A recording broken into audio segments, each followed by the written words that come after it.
Hi, and welcome to Making Waves on Purpose. I'm Jeff Senny, and today I am joined by Andrew Winston.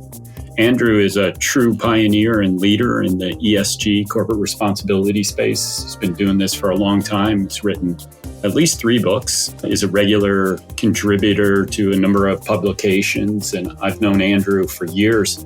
And he recently wrote an article about doing the right thing.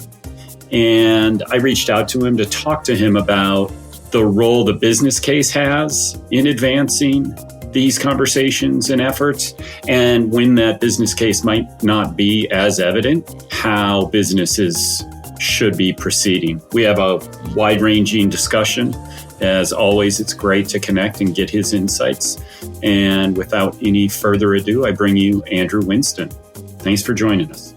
Glad to be here. So tell us, what are you up to these days? Oh, lots of things. My mix of business is always kind of a rotating mix of writing and researching, which has always been a big part of what I do, and a lot of speaking, getting out on the road and virtually and in physical form to talk about sustainable business, to try to bring new thinking to companies. And I work with companies directly, so there's a mix of that. But the kind of biggest, newest thing I'm doing lately is in the executive and manager education world. I think there's just huge demand. I've seen it grow rapidly for companies to get their executives and managers kind of up to speed on things like climate and sustainability and get them fluent in this new language, because basically all the companies are, if not on board, they're at the table. Everybody knows they're supposed to do something on sustainability. So they realize now they don't have a lot of fluency across the organization. So I'm doing online classes with my Net Positive co-author, Paul Pullman. And I just launched a class that I co-hosted with BCG on climate and sustainability for executives. So that's where I'm spending a lot of my attention right now, in part because people don't read books as much. And I think there's a different way to reach them with some videos, some live classes, engage people in a different way, in a way where they're supposed to be learning. That's kind of the purpose. That's interesting. It kind of comes full circle, because when we started working together at PwC many years ago, we did something similar, though much smaller scale. So yeah, I'm glad to hear you're doing that. I know Hala is out there with competent boards doing much the same, slightly differently, but is having great success as well. Yeah, no, she's been targeted on the boards earlier than most. And I've worked with her. I've been a speaker in her class a number of times, but I haven't done like direct classes with boards. I've always kind of worked on the companies themselves, but the boards need tremendous help and training. So it's a good thing that she's created. So I recently read an article that you were talking about the business case and do the right thing. And I'm interested in your sharing your thinking about like when the business case is not immediately clear, or at least not clear in the short or medium term. How do you talk to companies? How do you think about framing it as do the right thing? This is a much longer conversation, I'm sure, about business case and what does business case even mean. There's this incredible bias in business when talking about sustainability that the assumption is still pretty widely held that if it's sustainability, it always costs more. And I answer that question or do some version of a conversation about it like daily, pretty much.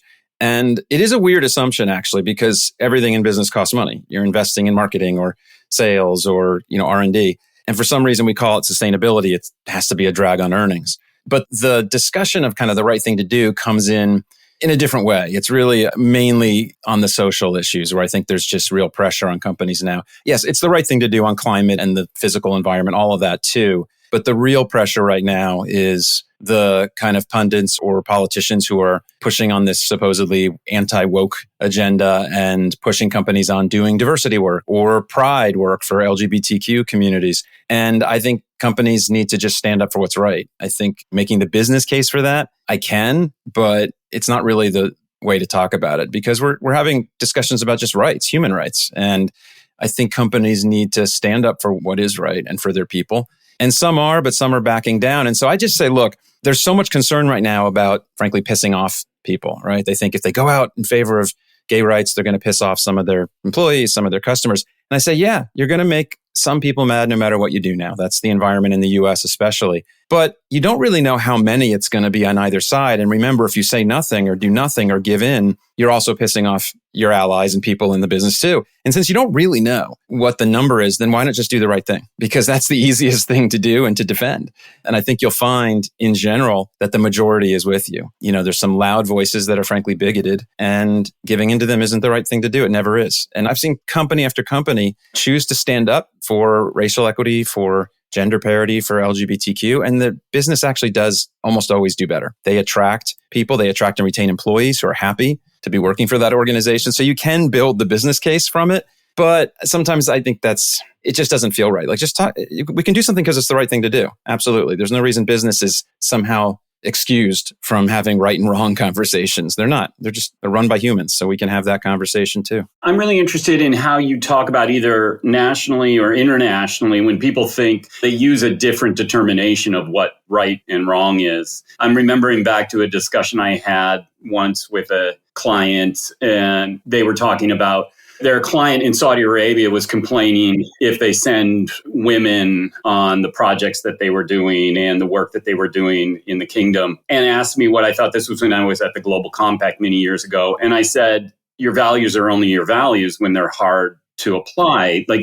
Otherwise it's just a bumper sticker. Like everybody can say you're for equal rights and this and that until it's hard and it might cost you something. Look, it's a really complicated world, and you're getting at the toughest issues, like entire parts of the world where women are not remotely equal. Look, there's countries still where it's illegal and even death penalty to be gay. And companies have navigated that. It's difficult, but have chosen at times to engage. It's this balancing act, and so having worked on my last book with Paul Pullman, who ran Unilever. I mean, Unilever's global, every country. They were right in the middle of issues like this, and they engaged in most places. Like they worked in India with Modi on getting toilets built around the country, right? Helping with sanitation. At the same time, they ran these ads in India that were about basically Muslims and Hindus sitting down to tea. There was another one that recognized trans community and had this kind of grandmother and kid. The grandmother kind of adjusts to this trans person they run into, and then the kid, you see the kid noticing and like learning, and like, so there's choices about the messages you go out with in these very tough environments. But like you said, your values should be your values. And I mean, these companies operating in countries where it's dangerous or illegal to be gay, they still have gay employees. I think it's known that you can work for that international company and you're probably welcomed, even if you can't talk about it. These are really not easy things. And again, it's not like a clear business case. It's just standing up for what we think is right. And yes, there's some differences of opinion, but in general, people being able to be who they want, love who they want, those are pretty basic. And I think we kind of know which direction is right. Yeah, I think that's right. I mean, I think certainly where the arc of history is going. There's no doubt about that. And I recently talked to somebody else who was saying, we understand the desire to hold up conservative values and traditions, but we didn't hold up slavery, which was a tradition. There's lots of things we haven't. We didn't hold up keeping women to vote. There's many traditions that turned out to be quite silly or poor or dangerous or daring. And remember, there were always people writing and speaking and working who knew it was wrong. There was a guy named Mason, right, of the founders who didn't sign the Declaration because slavery. He knew it was wrong. And there were always people. Even Jefferson knew, right? He was still a slaveholder. So I think the arc of history, I do believe in that. We're kind of in a really dangerous moment where we're going backwards in some places and democracy is getting weaker. And I do think business has a role to play in trying to protect these fundamental institutions. I say to people like, okay, there's going to be some people upset if you put out pro-pride, pro-LGBTQ merchandise like Target did, but there's always people who are upset. When little kids were integrated into schools, Bull Connor stood on the steps and he was upset. People were upset. They showed up and protested and threatened Black people. There's always upset people, but that's not who you listen to, right? That's not who you go with. You try to engage the ones you can and have hopefully a better conversation, and you fight the ones you can't, right? Target faced like bomb threats, right? You don't give in. You call the police, right? It's illegal. It's, you're being threatened. So persecute. I think that's right. And I think, I was recently reading an article that the single word that CEOs most related back as to how their leadership changed during COVID was empathy. I thought that was fascinating. Yeah, I just saw that. It's fascinating. And I thought, it's right, because one of the things that we had to do during COVID that I think we can learn a lesson from and carry forward is you had to take a side and then just explain your side. Like, hey, if you're going to come in the office, you got to be vaccinated. And if you don't want to be vaccinated, you can't come into the office. And here's why. And we respect your opinion not to be vaccinated, you can finish that sentence in a lot of different ways. I would finish it one way that would likely not make it past the PR team or the comms team. But, I think you just had to pick a side and then explain it and realize not everybody was going to love it. That's right. You had to do what was best for the larger portion of your employees, right? Or frankly, the people that are the most vulnerable, right? You had to think about employees and their families who might be immunocompromised. Like those are the things the leaders had to deal with. And I agree that the pandemic, it really did broaden what a company was about in many, many cases. They couldn't just focus on the quarterly profit. It allowed them to kind of break from that for a little bit. I hope the empathy thing is true. I mean, it's one of the core kind of elements of leadership that we write about in Net Positive, and is that, courage is key, but empathy and humanity. And it is what's fundamentally lacking, right? Most of our problems right now are a lack of empathy, an inability to kind of understand where other people come from or think through their troubles unless it happens directly to you, which if you have to have it happen to you to get it, that means you don't have empathy, right? Like by definition. And that's a big problem right now. It is keeping us from working together on these really big shared problems. So I hope that the leaders are right and they mean it.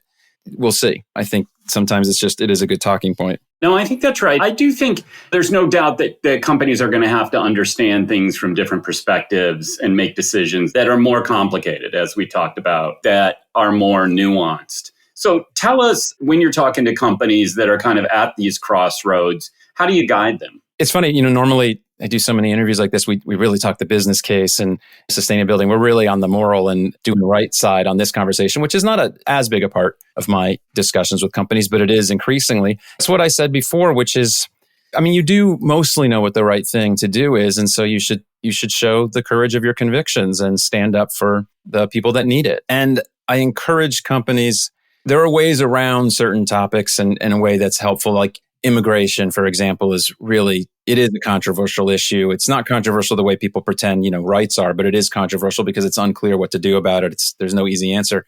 And I've seen companies and kind of encourage them to find ways around, so a company I know, like in the hospitality industry, which needs immigration really badly, that sector needs immigration.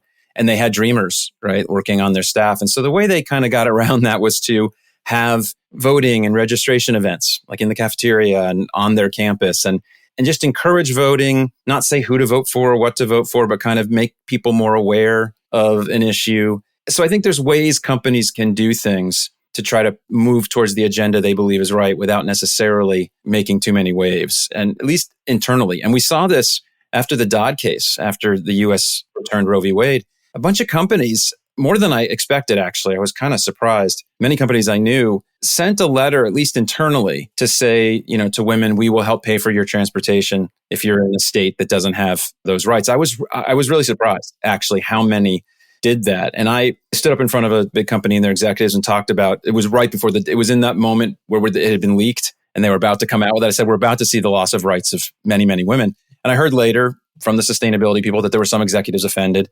Yet, a week or two after I'm there, the CEO stands up and says, we have to do something for the women in our, I didn't invent the problem, I just said, this is going to be a problem. And even their CEO said, we have to do something. So I think companies can find a way, right, to do the right thing by their people. I think the lens of your employees is really critical on all these issues. I talk to companies about younger generations care more about this, and they say, yeah, but we don't see it in buying. We don't see it in their consumption. Yeah, maybe not yet. But then I say, don't worry about them as consumers. Worry about them as employees, because they're not going to come work for you if the values aren't there, if they don't feel like there's some meaning. I think the employee lens is critical. And that gives you insight into younger generations in particular, which I think executives, they need to go talk to young people more and just listen. They have a different view on these things. They think companies should be tackling these big issues and they don't see a disconnect. I guess people like you and me that have been working on this for years, we got to the young minds somehow. Like I think they kind of get it. Oh, I think that's right. When Kofi Annan started the Global Compact, he said, if we can reach tomorrow's leaders, we will have succeeded. And I think that's right.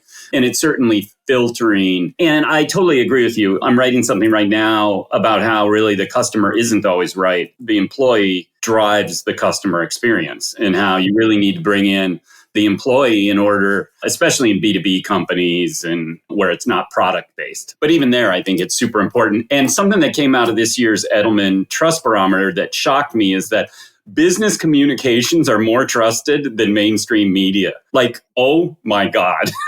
It's super good. I know, isn't that scary? But think about it. But there's been a concerted and very, very effective effort to undermine media. I mean, look, we had a president who said, you looking at them at the media, you are the enemy of the people. This has been a concerted kind of autocratic playbook to say you can't trust anybody. You can't trust any information in the media, especially. And that never helps a society. And frankly, the media is not one thing, obviously. So it's weird to say the media, but they've done it to themselves. In many cases, there are outlets that are just pure propaganda, but even the ones that aren't, there's this false balance thing. Like people think like people say though, CNN is so liberal. I was like, that's not their problem. Their problem is that everything has to have two sides, and they'll sit down at a table and climate change report comes out and they ask their right-wing pundits what they think instead of calling in scientists, right? Like they don't actually do the job of the news. They just have people yelling at each other for ratings. And so the media is part of the problem, right? They've made it difficult to have the real conversation because they don't seem to think often that they have to find the facts anymore. They're just like, well, this camp said this and this camp said that. I see articles like that all the time. And some of the things that they're quoting from people are Googleable. Like this side says that people want to do X, Y, Z. I saw this thing on gun control. One side said this and one side said that. I said, you can go find the answer to that question. Like, why don't you report that? So it is a problem. The communications is a problem. And so there's been this effort to make media not trusted. So you don't know what's true anymore. And it's been working. It is, business should not be more trusted than the news. Like that is nuts. And yet here we are. Because at the end of the day, still, capitalism has got pretty heavy incentives for profit and a variety of other things that we're trying to correct through this entire movement, whatever you want to call it. And I wouldn't say that that is a perfect correction as of yet, and maybe never will be. No, I think you're right. I also feel, though, we do need to understand, it's interesting, your point on like bring in scientists, bring in facts. We also do need to kind of admit that I've been trying an experiment. My father, my brother are Republicans. My father was a Trump Republican before he passed away, and really unrepentant Trump Republican. And I really worked to try to understand how. And so one of the things I would do is watch Fox News. And it is shocking how different the narrative is. It is unbelievably different, even if it starts at the same point, even if it starts with the same story, and then it just diverges into really different ways of viewing the world. And that worries me. That's a kind way of saying it. Yeah. different ways of viewing. Yes, there is a narrative. Yeah. And they're going to fulfill that narrative with whatever is happening. I'm sure they found a way, honestly, to blame the disappearing submersible on Biden. And I wish I were kidding, but there's always a way, right? There's always a way because there's always a germ of a little bit of truth in it. And I have compassion for the people who have been lost in that network because they're very effective. But the part that I always admit, when I flip over to it, I do like you do, but I watch it during big moments to see what they're saying. Sometimes if it's something that doesn't fit their narrative, they just don't talk about it, like if someone's indicted. But what strikes me that I find amazing is even if they were telling the truth all the time, and even if you agreed with it, there's so much like snideness and negative energy that I don't get how someone could watch that for hours. Just even if you agree with it, it's so unpleasant. Like there's no lightness, there's no smiles really. It's just anger and just really being snide. And who likes being around snide people? Like it's just, that's the part of it I never fully understood. It's so not fun to be listening to. So I don't get why people can listen to it hours on end. It's kind of mind poison. That's really interesting. I just had a conversation with Zeev Klein not too long ago from Landmark Ventures, and fascinating. He's like, where this ends up is red companies, blue companies. The split kind of splits around companies too. So it'll be interesting to watch that. So the problem is, it's not a problem, I guess, but the voices of intolerance, they're actually not the majority, not even close on a lot of these topics. So like that may happen, but the big broad companies, it goes back to the arc of history. You could call it blue or just kind of rights-based. I don't think there's going to be that many red-only companies, right? Even companies serving mainly a rural community or heavily a rural community like Cracker Barrel got into trouble for putting like Beyond Meat on their menu. Like, I think at some point for companies, getting grief for a decision like that is not pleasant, and they don't, I think, head closer to that way of thinking. Like they're putting something on the menu because people eat it, right? Like it's really not that complicated. So I think the economic value and the majority of people and dollars is in the more, progressive isn't the right word, but in the camp of the arc of history of, more rights. And it's just partly because the younger people, they're a much more diverse group of people. That's part of why there's a backlash, right? There's partly why kind of old white people are scared, is the younger generations don't look like theirs. So there could be, but how many red companies are there really going to be? I think it's going to be difficult. It's interesting too, because the problem with American politics is that it's binary. You're red or you're blue, you're in or you're out, you're us or you're them. And business doesn't have to play that. Like they can actually go issue by issue And segment. Yeah, and they can say, okay, this is where we are on this issue, and this is where we are on that issue, and blah, blah, blah. And when you look at that, there are basically clear majorities on all of this. The majority of people in America think that gay rights should be upheld. The majority of the people think that women should have a choice, maybe not until the 9th month. So really what we're arguing about is 1 month and 9 months. Like, it's in the range. And I don't think there's very many people who want no availability. And there's not very many people who want it past, say, 6 months, past fetus viability. So I think it's really interesting. Companies won't have to play the binary game as long as they don't get drug into it. They can differ by brands. They already do. But the proof point of what I'm saying about like the majority is in the so-called progressive camp is Bud Light, right? Their marketing people said, we're going to give a can to a trans activist because they want younger drinkers. Because they could lean into being the beer of Kid Rock, but that's not going to be big enough. So there's like, okay, let's get young people. And young people, by and large, by vast majorities, are comfortable with the gay and trans community. Not only that, there's all these polls showing that the gender fluidity of younger generations is like a pretty sizable percentage. So if you're the marketing people, you did your job. It was the leaders firing them that were wrong, right? Like you did your job. You said we're going to reach out because it was funny. I heard a quote from Howard Stern when Kid Rock was all upset about Bud Light. He goes, I would just have him on the show and just say, what are you so upset about? And I was like, that's the exact right attitude, right? Like Bud Light should say, what are you upset about? Because then you force someone to say the bigoted thing, right? To say out loud, I don't think those people should exist. I don't think they have a right to exist. And I'm annoyed you gave them a beer, right? Like it's just crying, you're not one of us. Make them say it. I think that's how we have these things have some the danger in this country of the dialogue is it's obvious we have all this problem, but I don't know, maybe someday we'll look back and say, at least we got it all out. Like, through your family dinners and Facebook, like who's got some issues, who's racist, and so like we get it out there. We kind of know what we're dealing with. We can start to address it. That's my optimistic, I guess, take is we'll get through this somehow. And at least we'll kind of have surfaced a lot of the fears. We'll see. I hope you're right. And let's leave it on an optimistic note. Yeah, let's do that. Thanks for joining us. All right. Thanks for having me. All right. Great to talk to you.